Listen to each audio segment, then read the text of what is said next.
is used, as far as I know, in the context of, I think it's a white guy goes to Africa, something to do with biology, and I can't remember who they were, but there are some people, I don't know if they're Europeans or not, who have decided to wear the tin foil to stop other people interfering with their thinking. Amazing. That's absolutely amazing. Yeah, to prevent their thoughts being manipulated by others. Wow. Do you know, that is absolutely amazing. I've got more, by the way. Oh, right. Okay. I'm not surprised you're excited. Yeah, so I mean, obviously, the fact that I decided to go to the library to get that means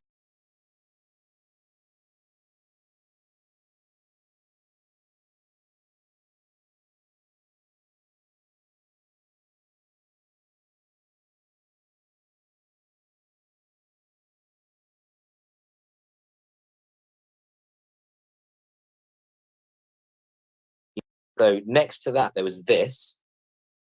If you can read that. Pirating and publishing.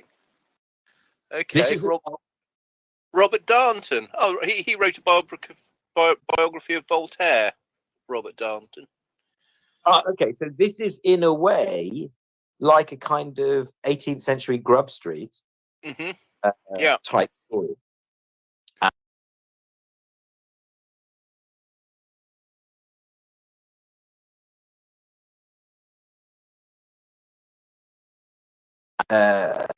If they thought there was a market for a book that was banned in France, whether a work of high thought or explicit pornography, both were termed philosophical, and they went to press in Belgium, in Switzerland.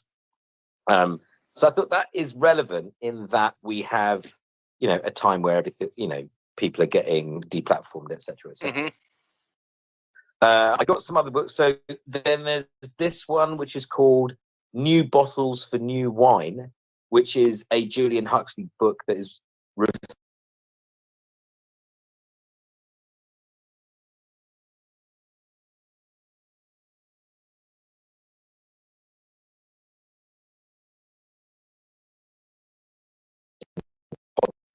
his books are either too expensive or too exclusive in the place I normally go to.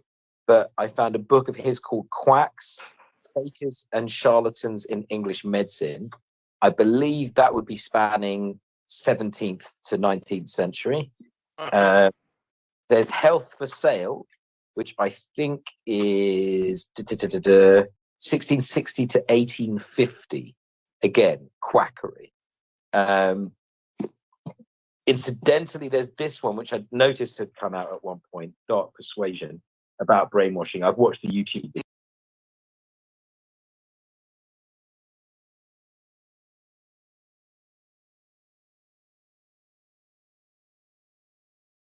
But this is called Radio Right. And this is about the large right-wing radio networks, kind of Christian stroke. Okay. They got properly taken out by the Kennedys, particularly after Kennedy 1 died. Him winning against Nixon was so close, and apparently one of the reasons why he was able to win was because there's some sort of a grouping of churches, and because basically line number one was, you can't vote for Amy's Catholic, let alone other stuff. But one of the things that he did to get elected was he got some council of churches, Protestant churches, to every Sunday say, you got to vote for Kennedy, you got to vote for Kennedy. So anyway, the subtitle on this one is How a Band of Broadcasters Took on the Federal Government and Built the Modern Conservative Movement. So basically, they got pretty much banned, tax, all of this stuff.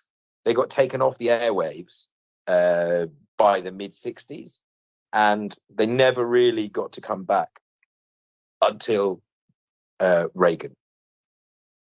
And so this book is written by someone who is at the Cato Institute and assistant editor for tech and innovation for libertarianism.com.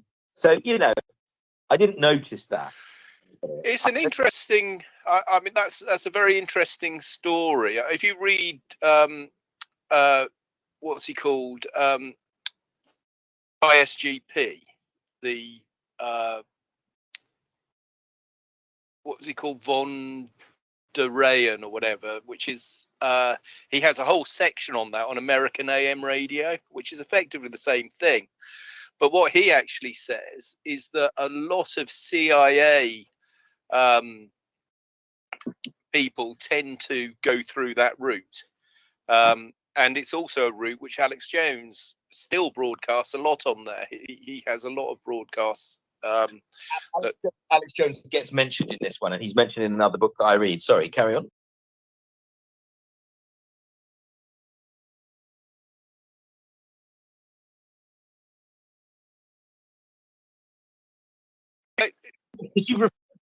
You've referred to a whole load of AM radio programs that you've listened to that are part of some library that's still out there. There's a library of it was a female broadcaster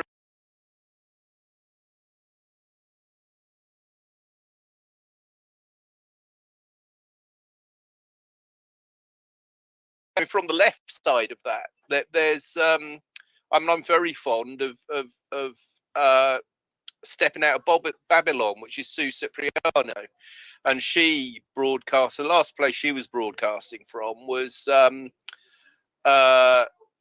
what's it called now? Portland. It was a community radio station on Portland. A very good friend of mine in Bristol, Kizzy Morrell, she broadcasts on the local radio in Bristol.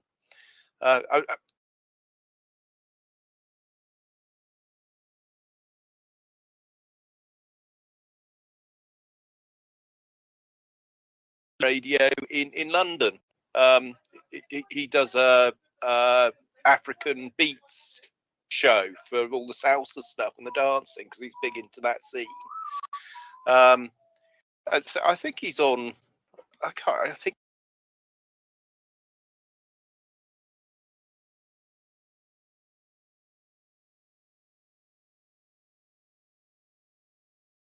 licenses, and it's called Canary Radio. It's in Docklands, and I used to advertise on it with my old business. It's quite interesting. What's his name? Curtis mentions it, and I'm sure other people touched on it as well. The link between Radio Caroline and Pirate Radio, and then the Institute of Economics and all of that kind of stuff. So that whole area of licensing and not licensing, and then the fact that they then come into government, but at the same time Pirate Radio. So for me, the 90s, early 90s, that was my first relationship with Pirate Radio, when I wanted to listen to electronic music that wasn't being played on the very few. I mean, at 4 o'clock in the morning, you had LBC, and that you might have had maybe Radio 2, something like that.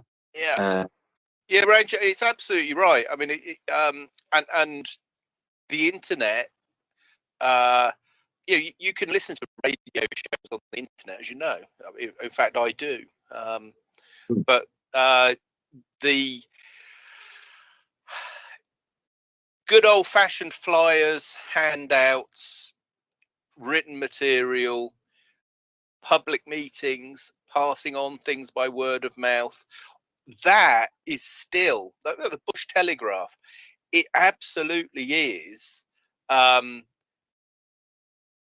still something that they can't get back in the bottle, so I'm going to have to keep steering, if you don't mind. I'll just say sure. So that one I actually bought, the Radio 1 one, and by the way, it's from someone from the Cato Institute. It's bloody well written. I mean, Cato is they do good work. I mean, so do the Mises, people. It's incredibly well written. So this one, I sort of did not want to buy this one because I found it a little bit cheesy. It's not entirely coming from my perspective.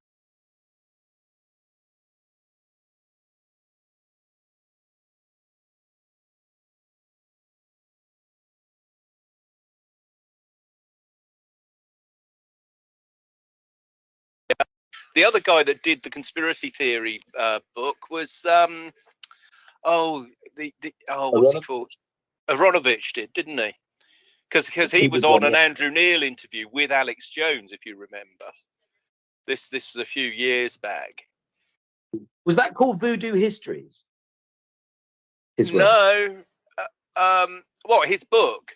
No, I think it's just called Straight Out Conspiracy Theory or something. I must admit, I have.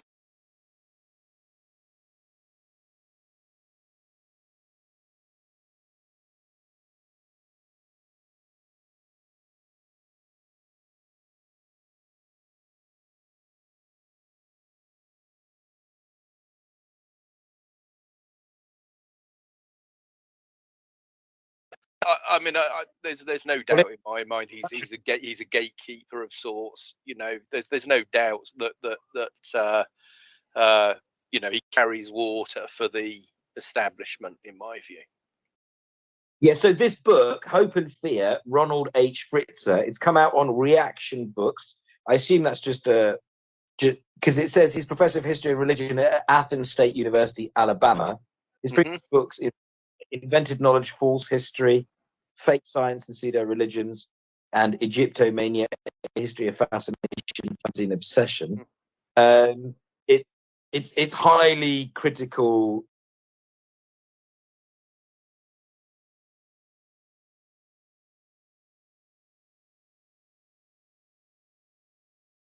Like that very quickly, but I thought I would get it anyway and have a look at it anyway because it's good. It's a really good way of sourcing avenues of inquiry. You know, there's the old maxim or aphorism: never believe anything until it's officially denied. You know. Oh yes, exactly. This is all the official truth coming out in here. And there's areas where he wouldn't go as well. I remember noticing that there were areas that he's not going to at all, and areas where, I mean, he's not taking massive positions. But so now we're going to get a bit more interesting. So I've given you the medical stuff. No, not all the medical stuff. So this is what I was just looking at now. This one.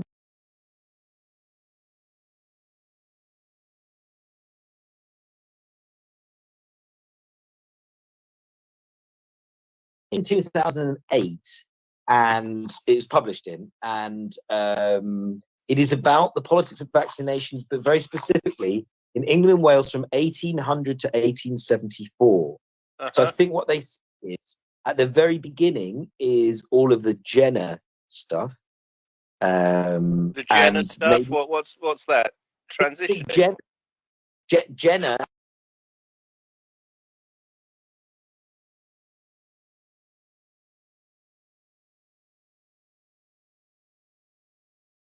And the milkmaids, all that guy. Okay, I thought you were referring to Caitlyn Jenner. Edward Jenner. And then there's a really interesting kind of coincidence here, where they said other works on smallpox. So we have Royston Lambert's 62 article, which argues that public vaccination was one of the few public health initiatives of the 80s.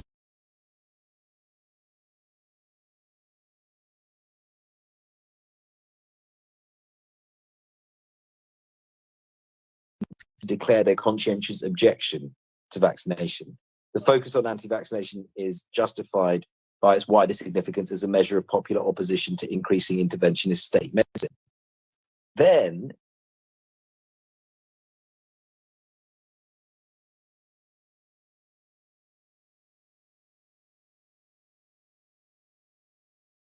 children were still going up chimneys and coal mines at that point. It's not, the Education Act apparently doesn't come until 1870. So the fact that they were giving people vaccinations before that, before they could read, is interesting. Other works on smallpox prevention focused on particular towns or areas, such as Anne Hardy and Graham Mooney's work on smallpox in London, and J.R. Smith's fascinating local study of Essex. Now, the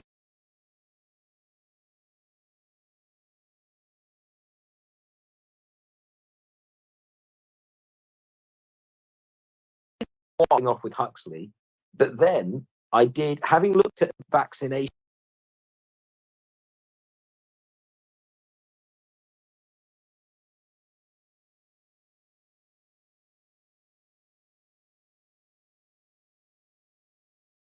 Yeah, I wanted to get, and because it's so small, it's got the dates in there. But I've also got bigger books on witch trials as well in here. I've got 3 other ones. But it's all Essex, kind of your old stomping ground in a way. You know It's what? Colchester. I did my O levels, my A levels in Colchester Institute. Colchester, yeah, exactly. So Colchester's like absolutely the centre of all of this stuff. Yeah. From what I can see, in the few. So then I've got this one, and this is really interesting. Witchfinders, a 17th century English tragedy. So that whole thing of the notion of the witchfinder, especially today when you have social media regulation or whatever, and the fact that they say 17th, thank God. So then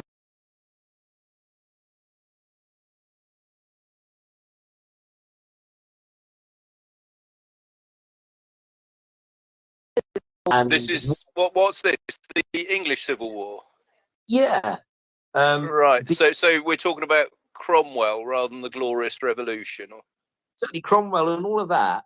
But Right. so you've got the Royalists, you've got Cromwell, you've got the Civil War, but I keep forgetting that you've got the whole witchcraft thing. Because when I look at the dates when people are being done for witchcraft, apparently this wasn't happening all over the country. But, places like Essex, it was massive, or at least it was happening. And that whole thing of pointing the finger and saying, I don't need you, I'm a bit superstitious here, but you're superstitious. Yeah. I don't get it. Right. So what I'm saying is that if you look at Huxley, he's talking about the respectability of science. And he's not, and he says, my granddad coined the term agnostic. So he didn't just do tinfoil himself. His granddad did agnostic. On the witch thing, just when we're on that point, I read something the other day which really alarmed me. And what it was an article by, let me just find it and let me just tell you this, just on this witch point, because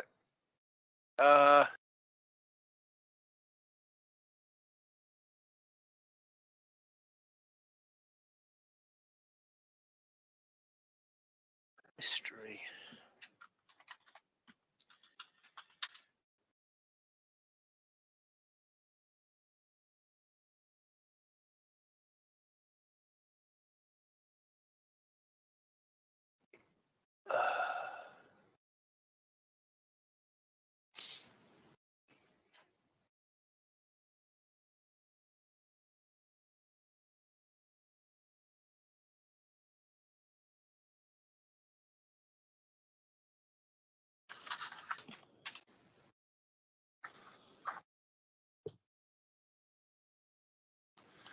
Right, here we are. This is it now. So this guy is an Italian professor called Ugo Bardi. I don't know if you've ever heard of him. I certainly haven't. But he coined something called the Seneca effect.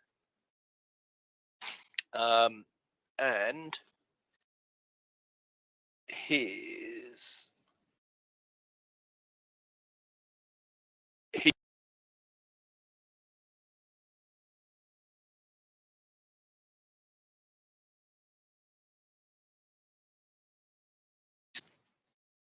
right. So his blog was called Cassandra's Legacy, but he blogs on a different blog now. If I can just find it.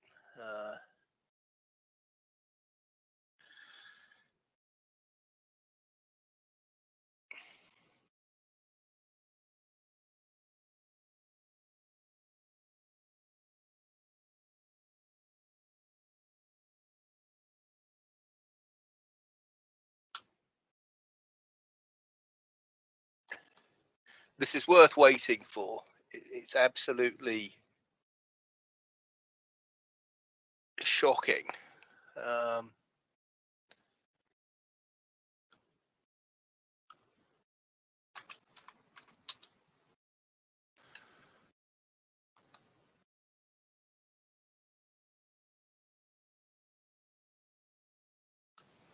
Oh, by the way, do you remember? Oh, he's also a member of the Club of Rome, which is also significant.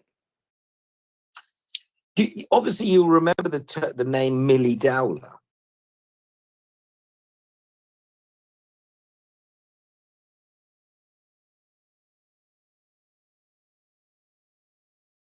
That lasted about 10 seconds, where they said,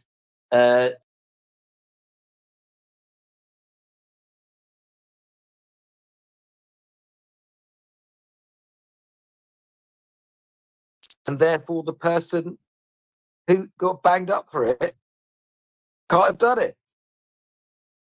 Wow. Right. This one here, look. So, the age of exterminations, who are the typical victims? Okay.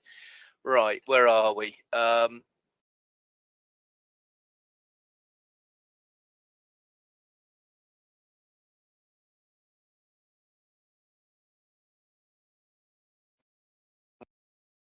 Witch hunting, then, was just one of the many cases in which wealth transfer was not obtained by trade but by extermination. You can find many examples in history where a population in expansion invaded the land of another population, exterminated them, at least the males, and took the land and often the females for themselves. A special case is when the extermination is carried out against people who belong to the same society as the exterminators, at least theoretically. Witch hunting was one example, but the mother of all domestic exterminations was that of the Jews.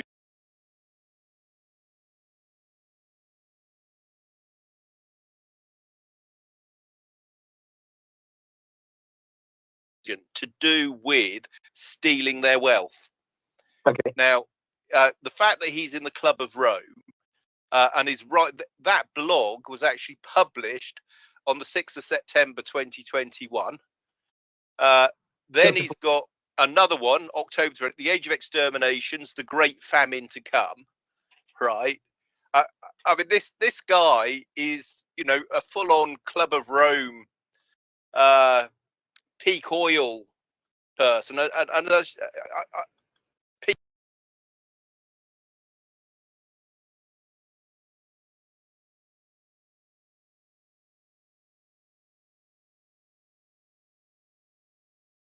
I can't believe this guy's last paragraph. Where did you find this? Well, I've been doing a lot of research, and he just he came up in a bunch of linkages that I was researching. But it ties in precisely with your witch book, which is why I mentioned it. What were you saying? Because I just interrupted you. You said something about peak oil. Him. Well, it's like the point you were making about the discussion between Whitney Webb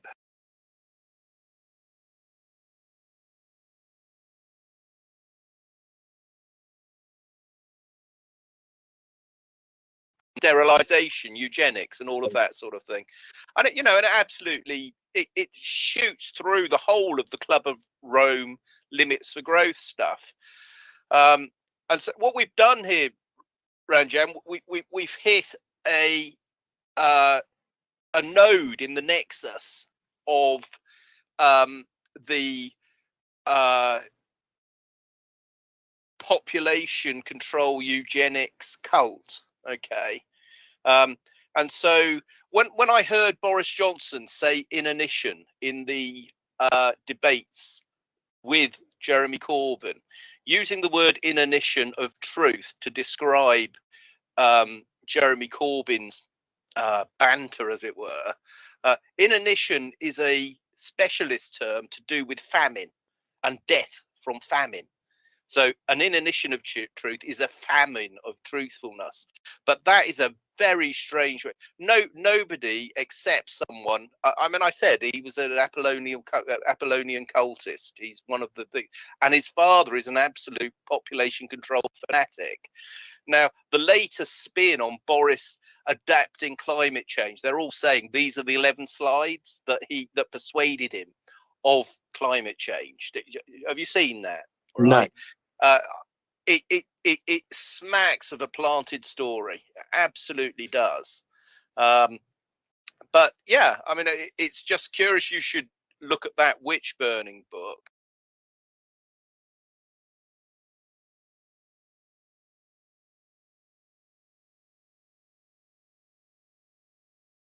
there you have it. But Ugo Bardi, Club of Rome. Yeah, look at the final paragraph. I think I can identify some potential extermination candidates for the near future, but I would leave this question to be answered by commenters.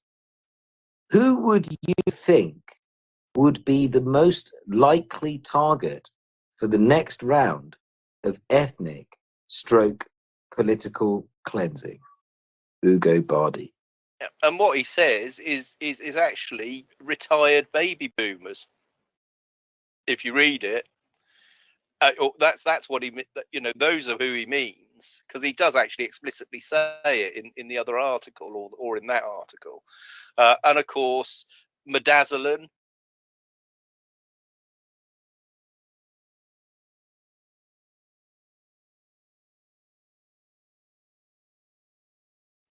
Well, not the nil by mouth, do not resuscitate notices. Yeah, where it says death by starving. Yeah, mate. It's but let's go back to all your books and all the rest of it. But yeah.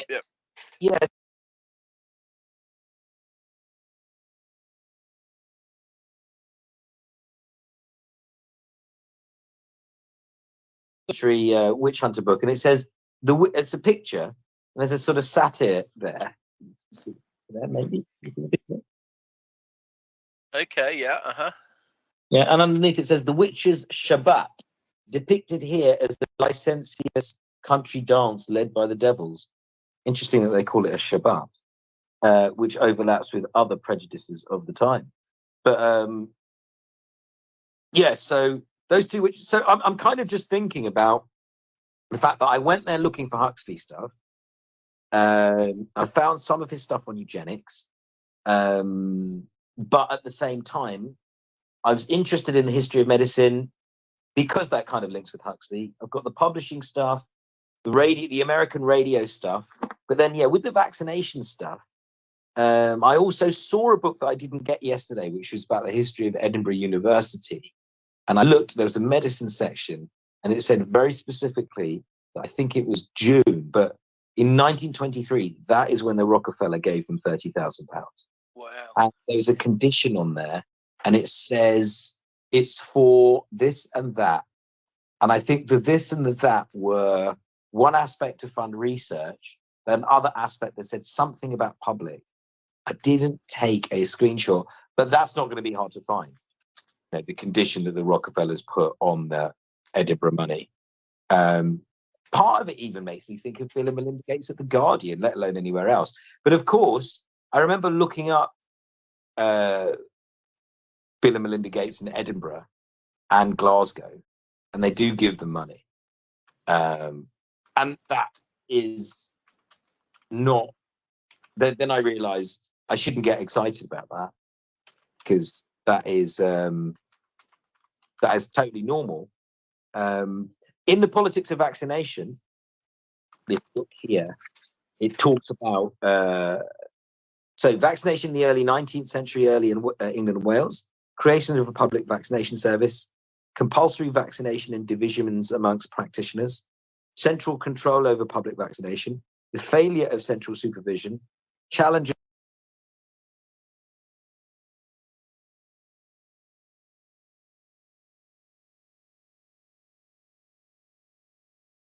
from 1850 to 1880.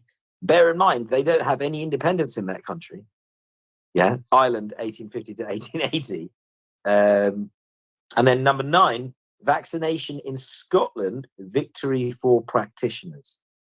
So my understanding is that the Scottish medical establishment is very strong.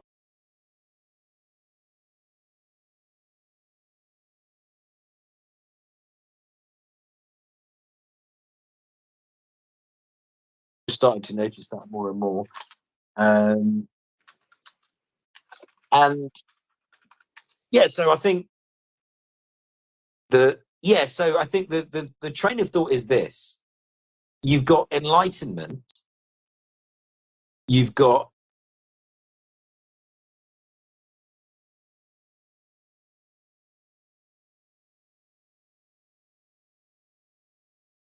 then so then it's science versus superstition. So in the Civil War, it feels like all of the witch stuff happens and ends at the point of the Civil War. So Right. it's as if it's as if all of the superstition and all of that stuff has led up to happens all the way up to the Civil War, and then it feels like it stops. Right. And it's kind of, do you remember the play The Crucible by Arthur Miller? Exactly. And I've heard stories that's about the McCarthy witch hunt, but also in America, they may well have been on mushrooms and stuff like that. But yeah, so if all of this witch stuff goes on until the Civil War, then the Civil War happens, and then you have, as you say, the Glorious Revolution. And then it's all expansion and progress and science, ultimately leading to things like vaccination. But there's always that whole thing. So if you go back to the French book about publishing, you've always got this thing, like David's Dangerous Knowledge. You've got this thing where you're not allowed to critique it. Mm-hmm. You need a license to publish in a country. So I don't know. I'm seeing, and then you've got the American radio stuff. Where I didn't know that Kennedy cracked down hard on American right-wing radio. So, and what you were saying about Alex Jones being from that, and they mentioned a couple of other things. Mm-hmm. So, you know, like Illuminati and things like that. So.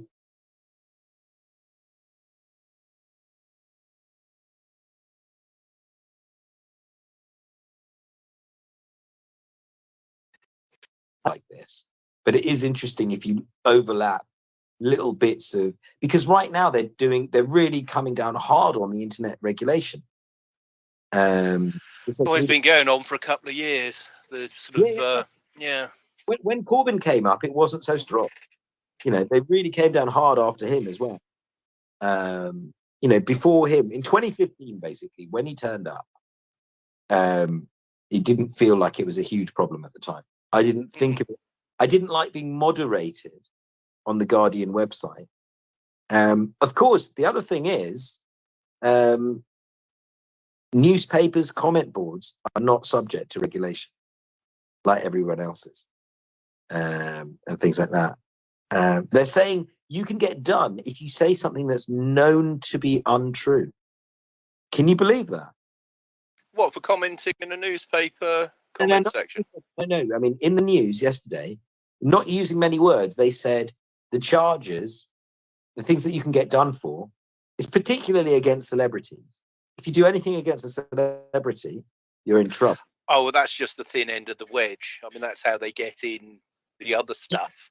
Yeah, and then they said, if you say something that's known to be untrue, that is a criminal offence. Yeah, again, it's so wide, isn't it? It's deeply fascist. That's how it's done. But they'll say that, and then the next tweet, you know, they'll say the business minister has just defended, because they keep trying to say that Keir Starmer doesn't know anything about the Jimmy Savile case, you know, that he's got nothing to do with him, and so if anyone defends him, then they're acting like that's untrue. Well, even though he may not have been involved in the deal, he was the DPP at the site.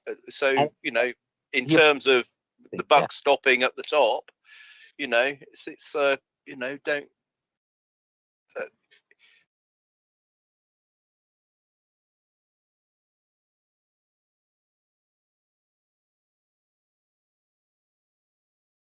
Dropped the investigation into Charles de Menezes, and press the hook and everything like that. But anyway, so all of these things. So it feels like witch hunts and science.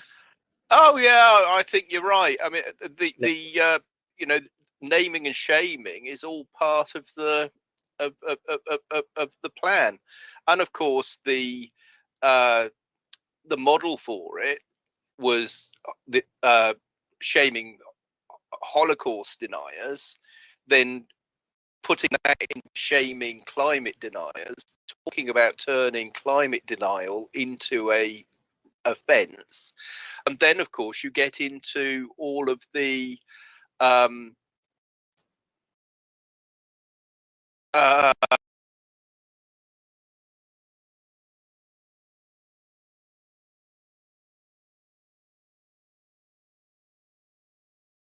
is going to be denying climate science. Yeah, Possibly brought in as well. Denying vaccine effectiveness is one thing, but the main thing, and the reason it's going to be the main thing, is that they're trying to get the whole carbon dioxide is a vicious, terrible pollutant, and is going to be formed the basis of a hard rationing austerity.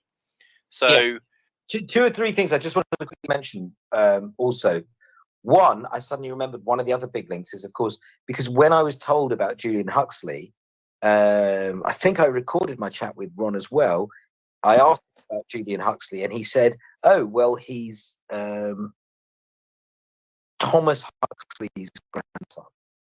And Thomas Huxley set up. He was an amazing propagandist. Darwin did a lot.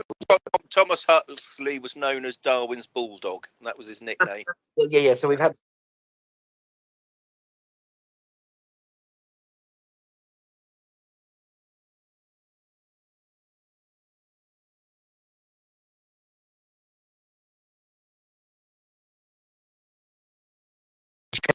of being able to do magic and alchemy and whatever else, but legit. So there's that. And then, as you say, if you deny any of this stuff, the other thing that I've sort of noticed is that in the Dark Persuasion book on brainwashing, they have a chapter on the show trials that Stalin did. This is something okay, yeah. I know nothing about, but it made me think of the Salem witch trials.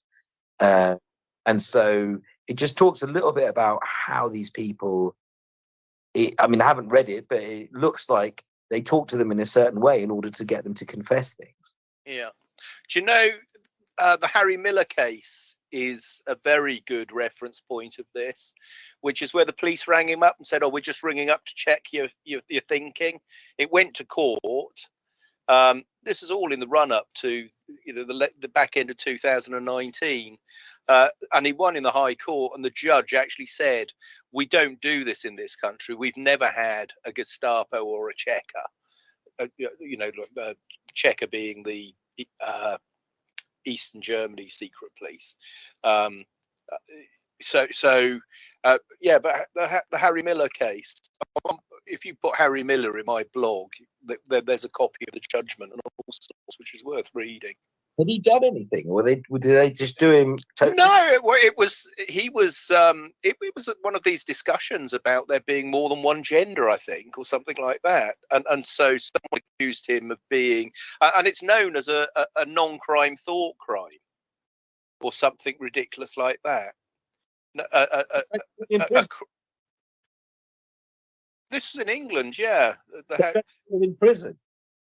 No, but the police visited him, but he was so outraged that he brought a case and won, because obviously the thought non-crime crime, the non-crime thought crime thing was an actual thing, if that was the term. It's something like that.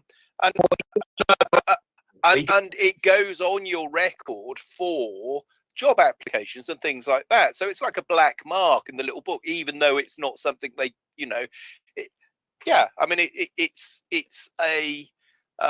it's a way of having one over on someone that isn't actually transgressing any actual laws. That happened to me.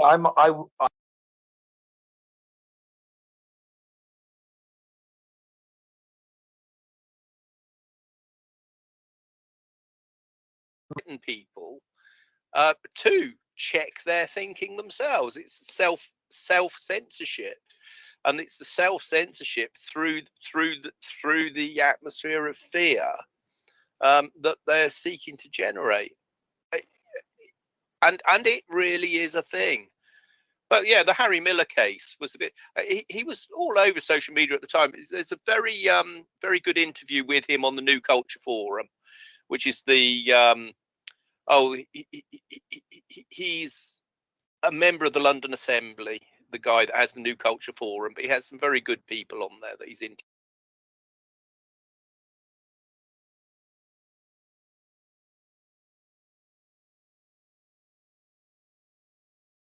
Your thoughts on the €100? I mean, the 100 is it must be is it €100? Yeah, because surely the yeah, I mean, it doesn't matter. It's just a round number, isn't it? yeah, But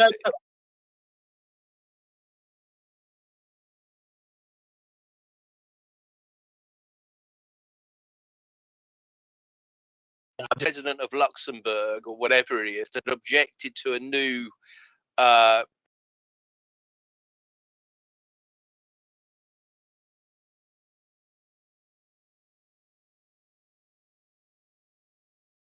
renewable energy resource. Oh, I know that. I Right. think I read that in France they were saying, I don't know, Le Monde. I mean, that's just a factoid. The reason it's important is this, Ranjan. It's Right. gone through, hasn't it? It's No, gone, no, it's a proposal. okay. Why it's important is this. You know, I was telling you about the swing producer of oil in the economy has a very important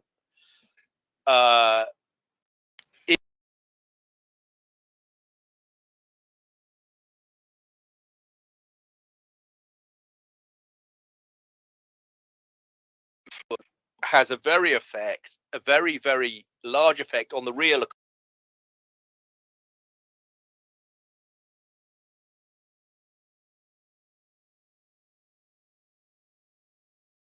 production has been an open question since the peak oil theory or hit the problem that oil didn't peak in 2015 like everybody was saying it was. And people are saying it's the shale revolution or whatever it was. But production of oil, production of gas, production of coal hasn't peaked.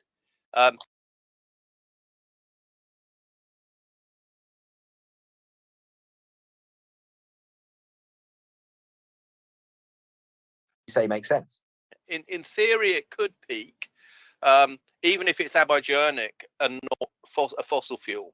If it is a finite resource and not one that's replenished, okay, you could reach peak.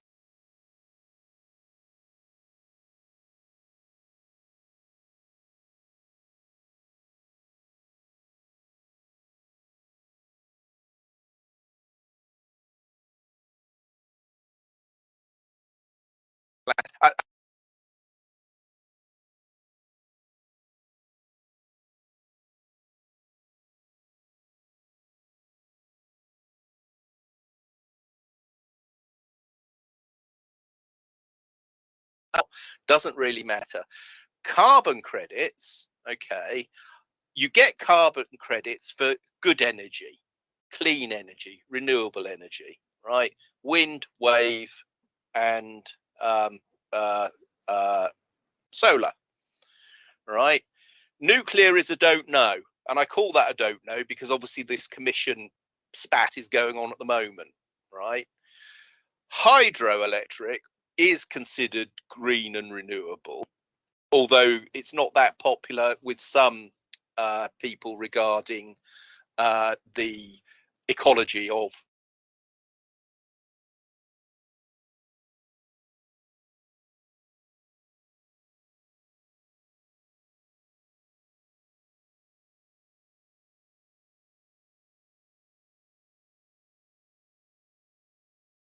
is the fourth, along with nuclear, one of the big staples of energy in for prosperity in the world economy. Okay, now renewables only make up 5.7% of the total available energy that we have. Okay, so that's those three. If you add in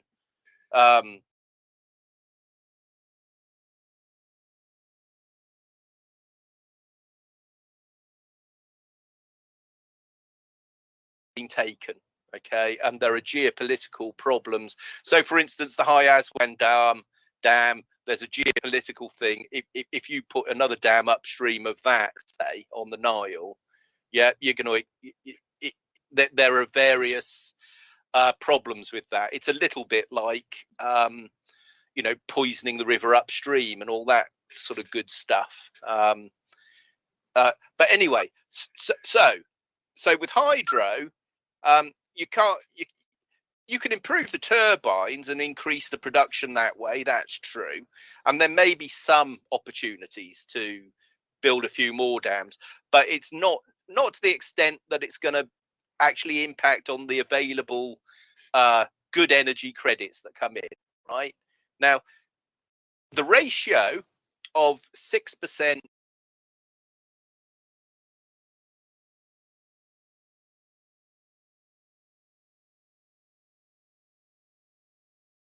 in bimetallism, going back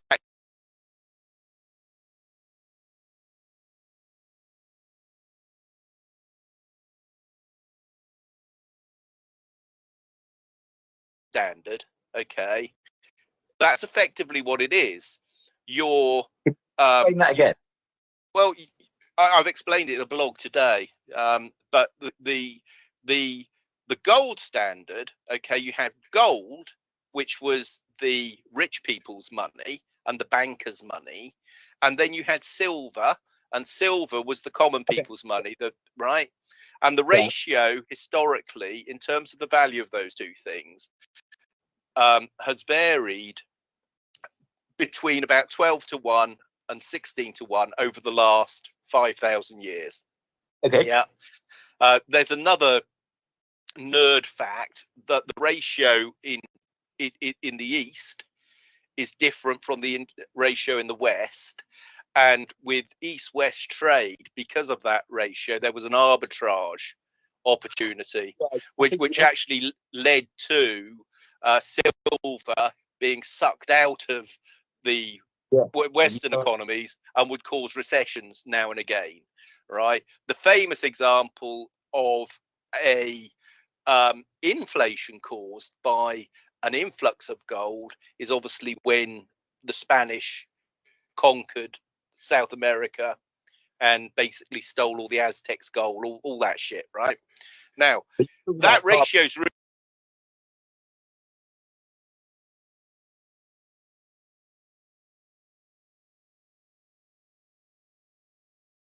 means the quantity of money in the economy, right?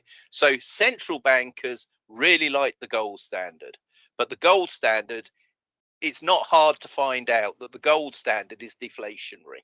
Okay, now a carbon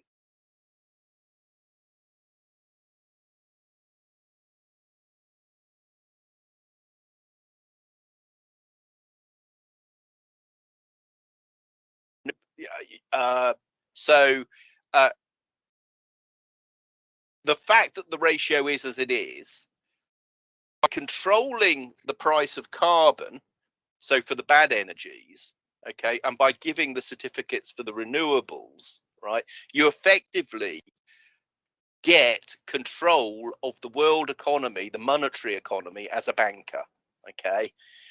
And to understand the mechanism, you just have to look at how fractional reserve banking worked under the gold standard when there was a gold standard, and to study the problem of a banking system that then demonetizes silver, which would be like demonetizing those other energy types, oil, coal, and gas. Right? If you demonetize silver, it's the same as demonetizing those three things. It shrinks the available money in the economy and makes the central bank more powerful. Right? Yeah. So it's an analog, and it's an absolute analog because the ratio is basically 16 to 1.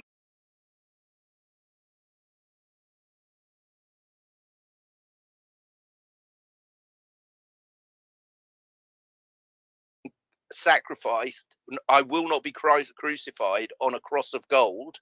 Okay, this is where the Western bankers fell out with the silver miners, including people like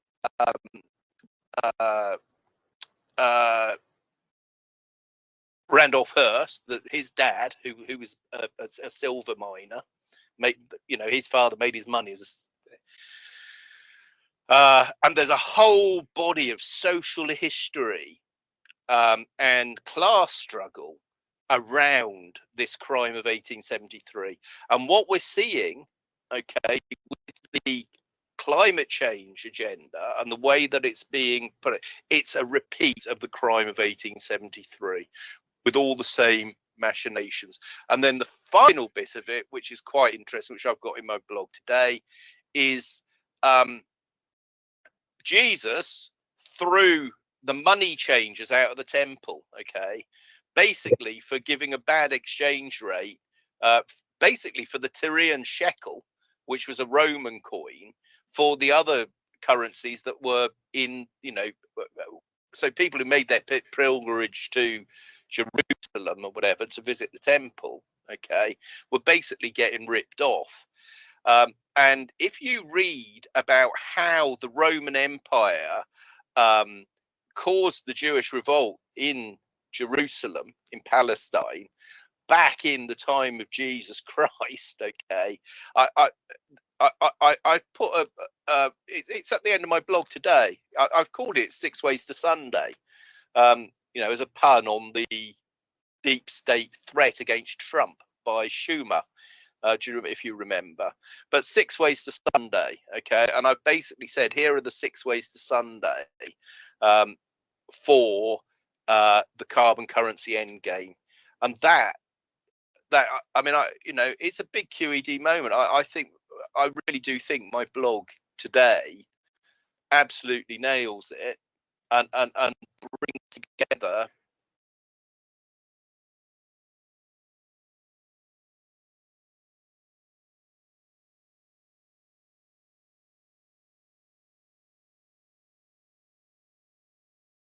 with it. I mean, I guess I could, you know, could publish a paper, but I'm just not interested. I've got a business to run. yeah, you know how you said that oil and gas and coal would be kind of banned. Well, effectively, they demonetized. So oil at the moment has a massive effect on the amount of money in circulation because of the petrodollar. If you end up with a renewables dollar, or what it's going to be is a renewables-based special drawings rights, because the American elite, banking elite of Wall Street, an expensive currency. Well, what it is it affords complete control of rationing of carbon, including population control, because it's a really powerful deflationary weapon. So the eugenicists, if their faction were in control, would use it as a population control mechanism. Okay, as things stand at the moment, you know, it could go either way, but there's not a shadow of a doubt that the reason that the climate change agenda is so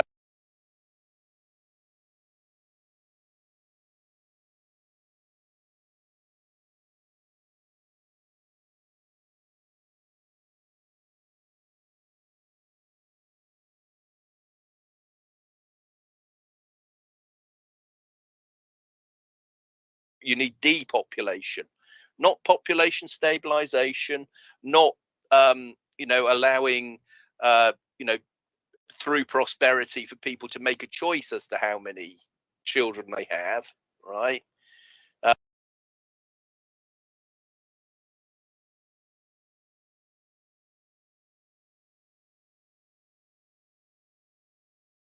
So overshoot, you know, one planet living, all of those people, okay, right, absolutely won't have it any other way other than about 7 billion people have to go to meet their maker. That's their, that's. I didn't realize how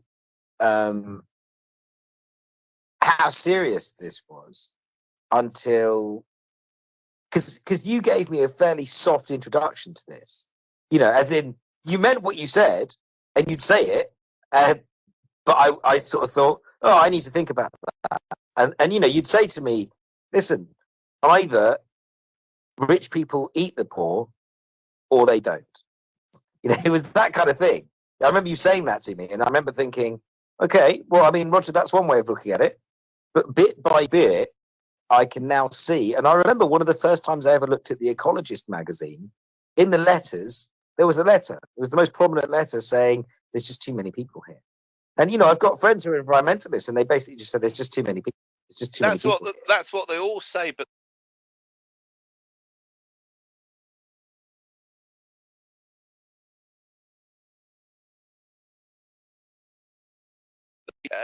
isn't the only example of an unsupported opinion masquerading as a scientific fact. And this is why they have to have this denialism thing. This is why they need to outlaw proper scientific skeptical debate. But what they're doing is they're saying that if you ask certain questions, they're saying that you're a witch. Yeah, it's the same process. Yeah, I mean that. So again, the other thing that the very common thing that they do is if someone disagrees with them, they psychologize and analyze the person's mental state, because only an unbalanced, mentally unfit person could possibly ever disagree with what is patently obvious to them. Well, it's very funny that you say that, because my Twitter, my image on my Twitter is taken from a book on Russian psychiatric hospitals. And one of the things they say at the beginning of that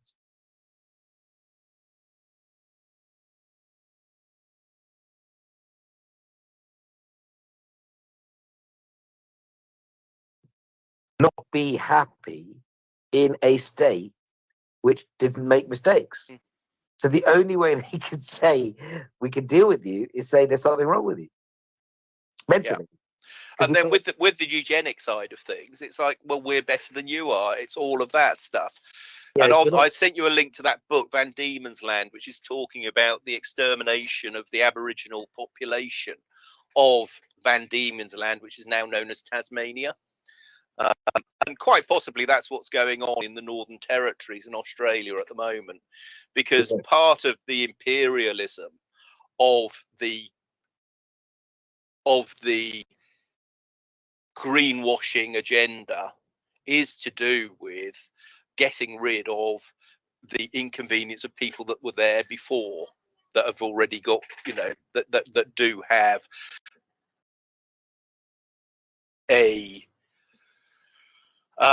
well, it's a right to be there. I mean, effectively,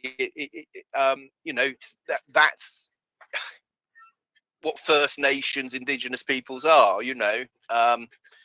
and imperialism is effectively about subjugating them, enslaving them, and in extreme cases, exterminating them.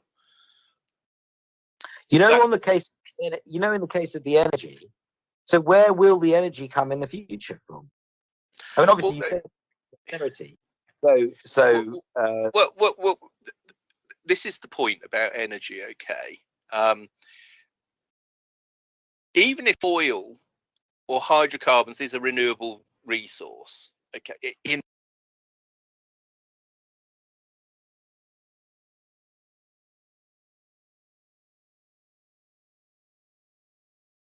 abogenic oil theory, and hydrocarbons, it is the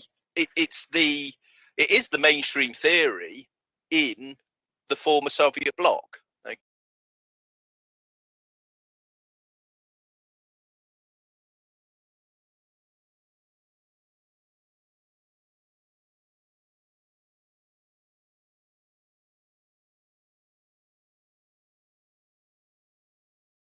Of the source, okay, which then becomes the determining factor to how much you can extract and use within a period of time. Okay, so it's a flow from a replenishing source, okay, which means that there is a theoretical level of maximum production, which would be a plateau. Okay, that's the best case scenario. If it is indeed finite,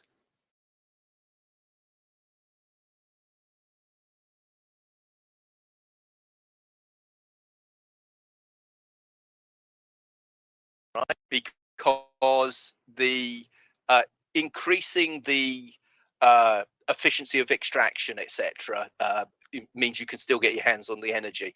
Now, the peakists or the population control overshootists, if you will, would actually argue that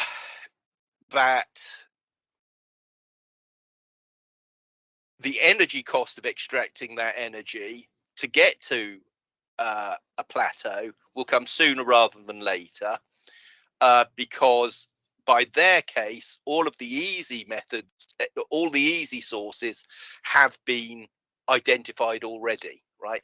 That's their case. It's not actually true, okay? It's true that some sources that have been exploited have had a higher rate of extraction. North Sea, deep sea, or that sort of thing.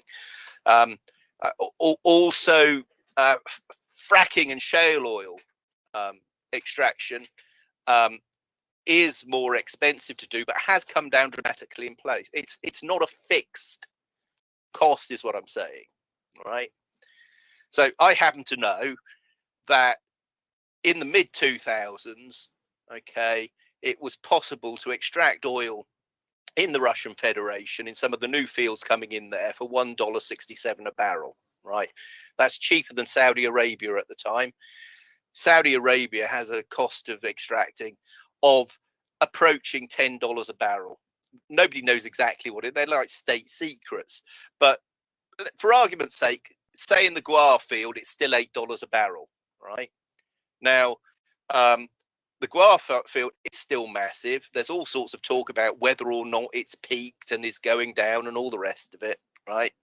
The simple fact is that the peak oil theory is a theory which hasn't been proven to have come to pass based on available data now, okay?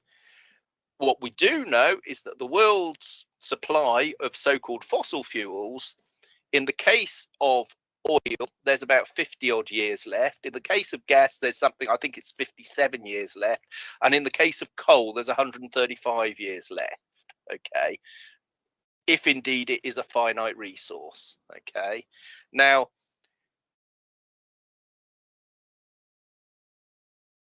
nuclear energy could replace the energy equivalent, okay, and thorium could do that. Hydropower isn't going anywhere, could be improved by turbine design, or indeed it has improved, so you can replace a turbine in a hydroelectric power station and end up getting more usable energy, okay. And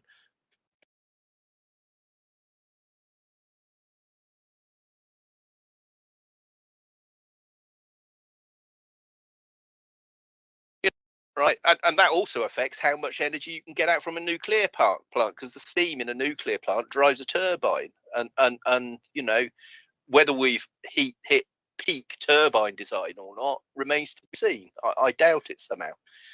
So there are a whole bunch of factors, okay, which make the argument for peak energy production problematical. Okay, there are too many variables to pin down. Right. So how do you say, right, we're going to impose a hard limit on those resources? Why would you want to do that? Well, it's for differential power accumulation. Okay, so effectively, if you've got enough for yourself and you want to outcompete other people for resources, you deny them the access to the good stuff, right? How do you do that? You do it by controlling the access to the energy through the currency system. And the design of the carbon credits thing okay, uh, however they dress it up, does allow a draconian access to all types of energy. There are no signs in the greenwashed policies that are coming out of the central banks that they've got any intention of doing anything but paying lip services to the theories, and they are only theories, of some environmentalists that all fossil fuels need to be stopped because global heating. Okay. What it reminds me of, What? when I interviewed Steve Middleton, you probably listened to that podcast that I did about 2 or 3 years ago. Mm-hmm. Obviously, I'd spoken to him at various points before, but that was the first long chat I had with him. And I suddenly realised, because of the research I'd done into swaps in local government and stuff like that, that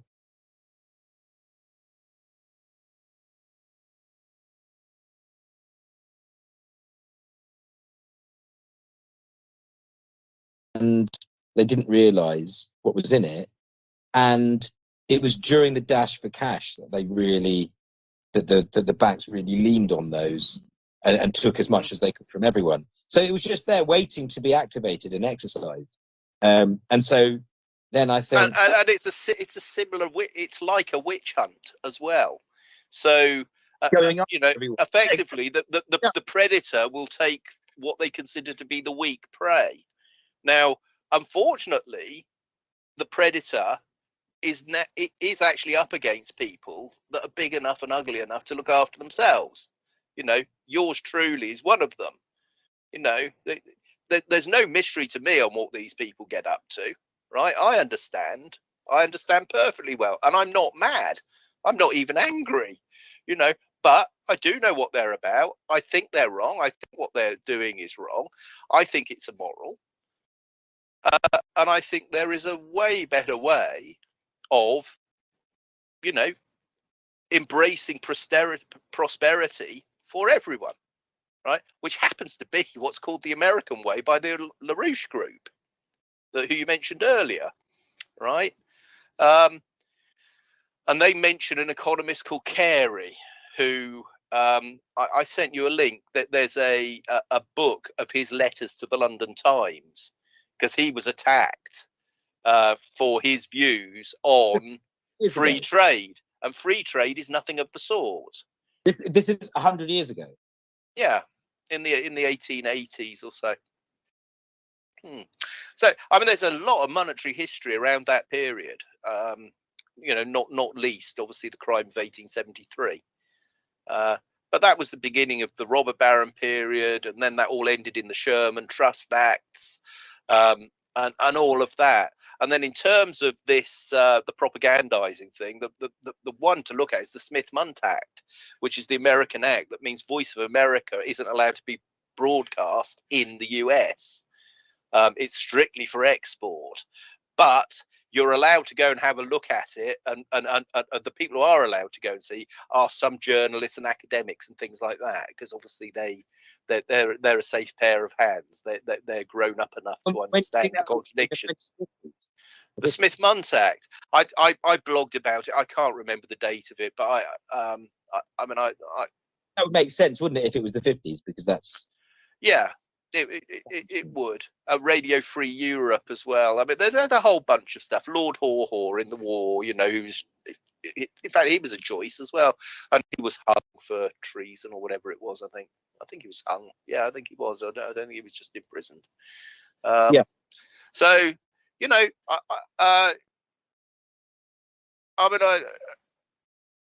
my blog today is a slam dunk. I've kept it very simple, and I haven't over elaborated, but I can back everything up, and go through it. I mean, I've had a spat again on my posts are no longer being put past moderation on the Seeds blog again. But what I've done is my responses to the people that have come in as an are on my blog, which is my blog about the blind leading the blind.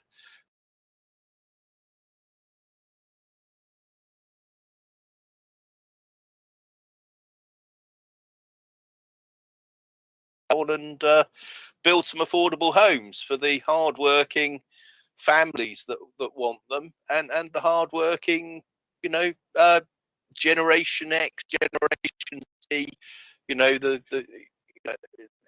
it's a political choice not building affordable housing for people to buy or to rent, and it's an austerity choice, and it is a choice which will be ramped up on if these central bankers trying to impose a carbon currency standard on the world. It's an austerity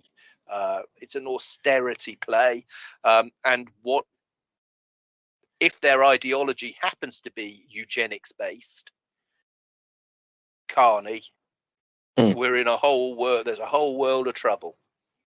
Well, he wouldn't be the first generation of central banker to have that type of thought. I wouldn't have thought. Well, I mean, you've got Prescott Bush funding Hitler. No, of course he wouldn't. I mean, it's the Rockefellers. Okay, so Chase Manhattan Bank and David Rockefeller. He's a population person. CNN, Ted Turner, same thing.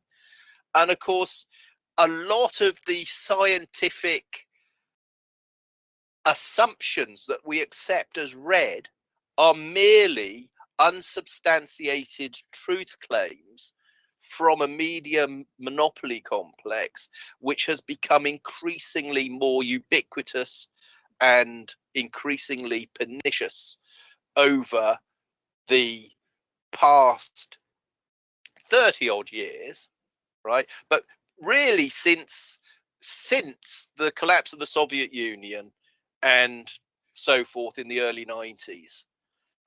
So the final bit of all the jigsaw for me was reading Mersheimer's article about why the liberal order was always going to fail, okay, which was published, I think it was the back end of last year, and I did a blog about that yesterday or the day before. But that Mersheimer article is 44 pages long, and it's worth reading 2 or 3 times just to get your head around it, because it's good stuff. What switched me onto that is for some reason YouTube kept saying why Ukraine is the West's fault, right? Now, why YouTube saw that? It couldn't have seen the West's fault. It must have assumed, the algorithm must have got it wrong. It must have been thinking it is countering the actual narrative that I was. It was basically, they're putting that up in my feed on the basis that Joe Biden's attitude to Ukraine is correct. So again, it slipped through the hole in the net. But I looked at that, I listened to it, read about the guy, saw that he had this other thing, read it, and I thought, right, spot. It was nothing I didn't know already, but it was put beautifully. I mean, it's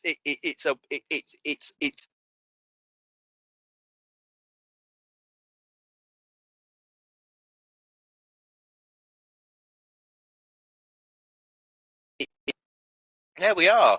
So you had a good trip to the library. I'm quite pleased with my blog today, and my efforts of the last few months. But yeah, I mean, it's I'll put this video up afterwards as well and stick it on the blog.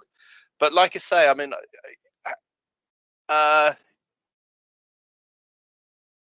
you sent me a link to the video.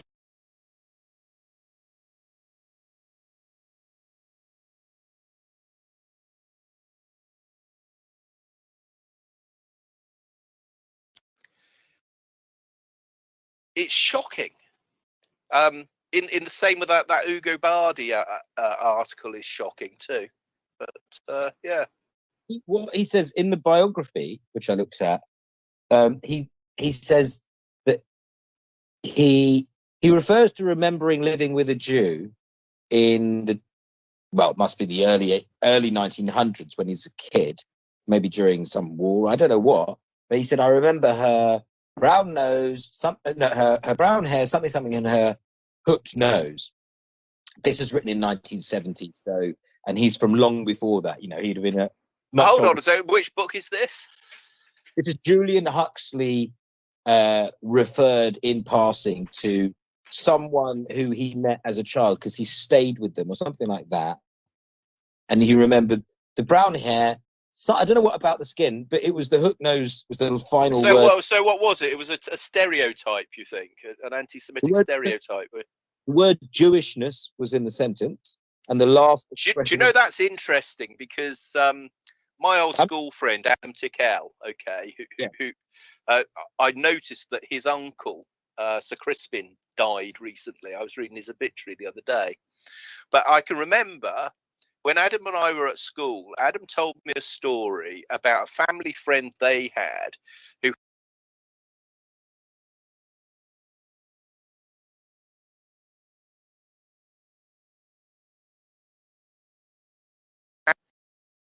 brilliant. you believe that? I mean, but Adam told me that, you know. So, I mean, well, he must have told me that when we were 15, 14 or 15. So I'm 57 now. That's a really good bit of brainwashing, isn't it? I mean, you can only say you can measure it. That's Yeah, but I mean, I'm not sure who told him, but you know, or how many friends they had that were ex-Nazis that were still physically repulsed by Jewishness. But my God, you know, you see, he's descended from uh, the Huxley line. It's actually his grandmother was the great granddaughter of Thomas Huxley. I remember when Yeah. when I was a teenager, a friend of mine was French.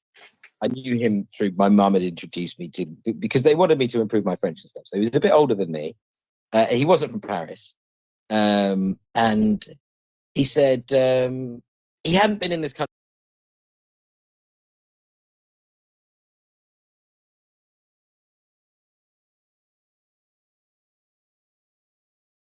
How do you fit 6 million Jews in a car? Oh God.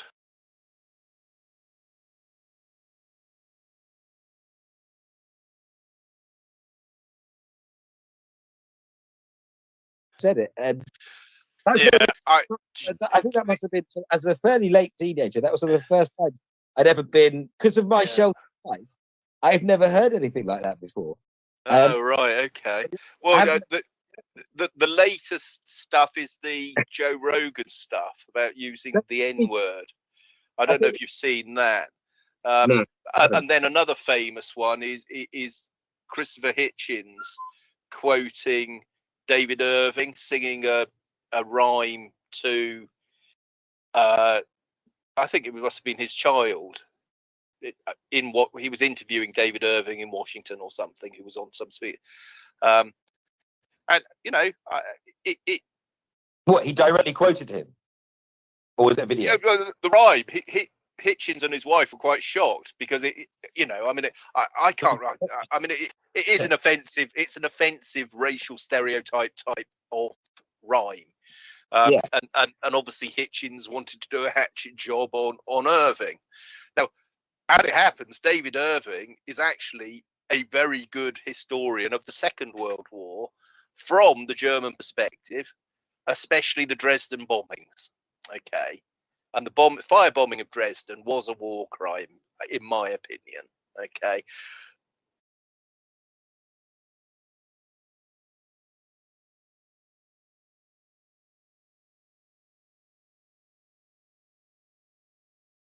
terrible, murderous acts of basically of genocide. Okay, now. Uh,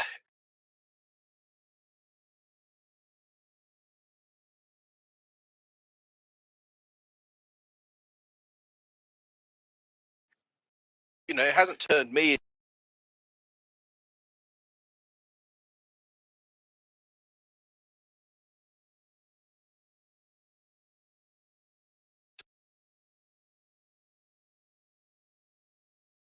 but I think he's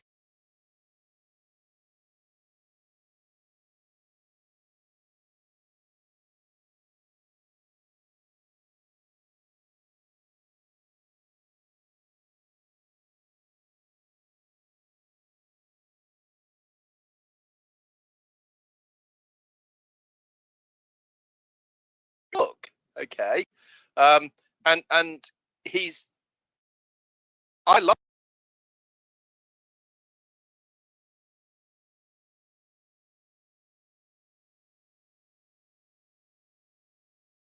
Makes him right about what he says about the Holocaust, but I do think that his motivation for saying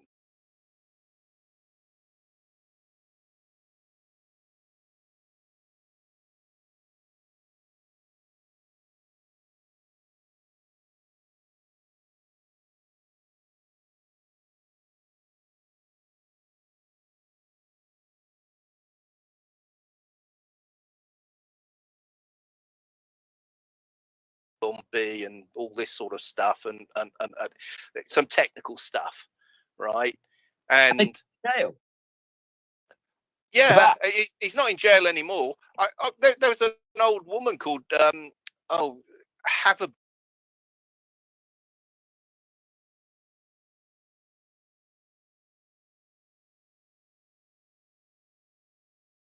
you see, yeah, but the simple fact is that turning the point of this is,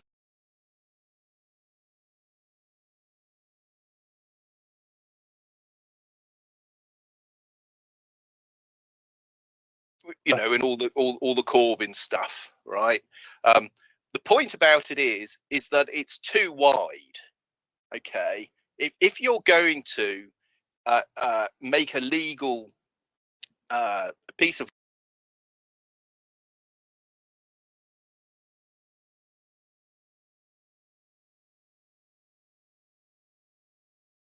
fine. yeah, I mean, forget about that as an argument in terms of what it's about.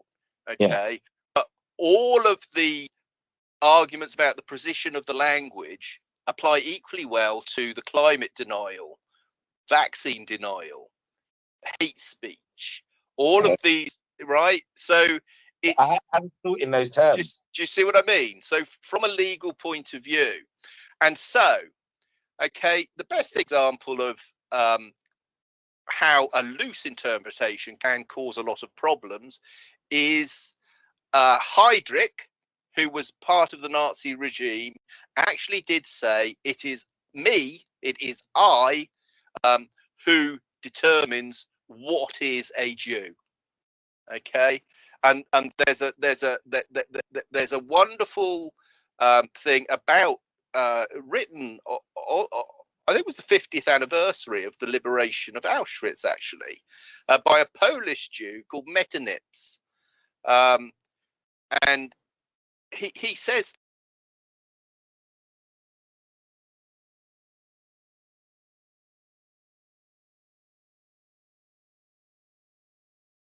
that this could be, and the guy's a scientist, and it's if you look on my blog, you'll actually find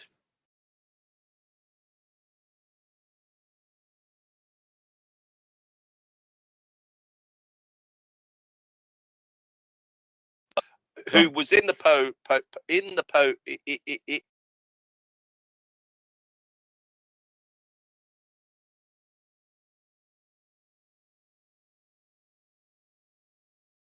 the person who you told.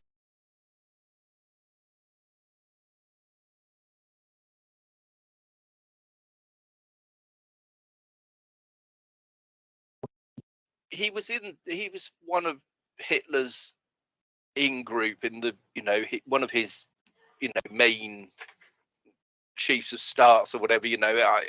Like I say, I mean, I'm not an expert at all on on the Third Reich, or indeed Nazi propaganda, or indeed in Holocaust studies. I absolutely am not. But I mean, I have read the books on either side of the argument. I did follow the David Irving trial, and so the Lipstadt evidence and the evidence of the Cambridge professor.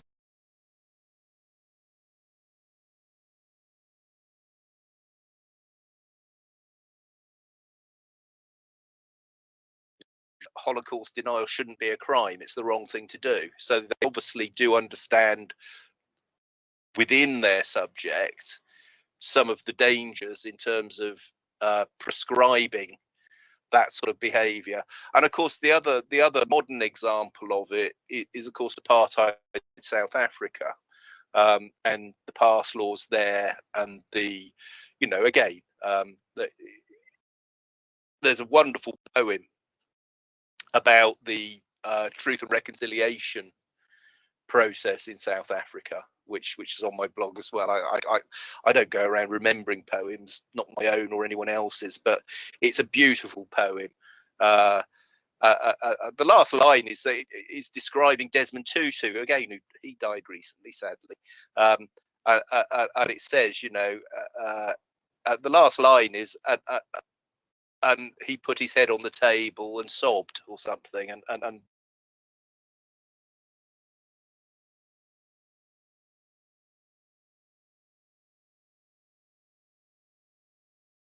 this stuff was going on. Yeah. Well, Roger, I'll let you get ready for tomorrow and everything. Great talking to you. And you, mate. Yeah, have a safe journey. And say hello when you're in England. I'll see you in about.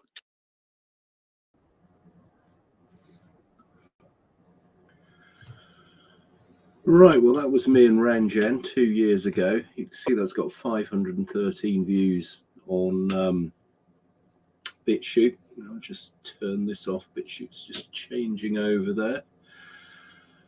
Where are we?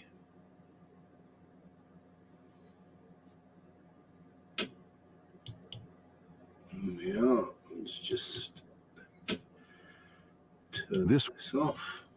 And I doubt anyone watched that, but if you did, thanks for watching. And I'll now be putting this YouTube video on the blog, which I did on the Grub Street in Exile blog recently. So thanks very much.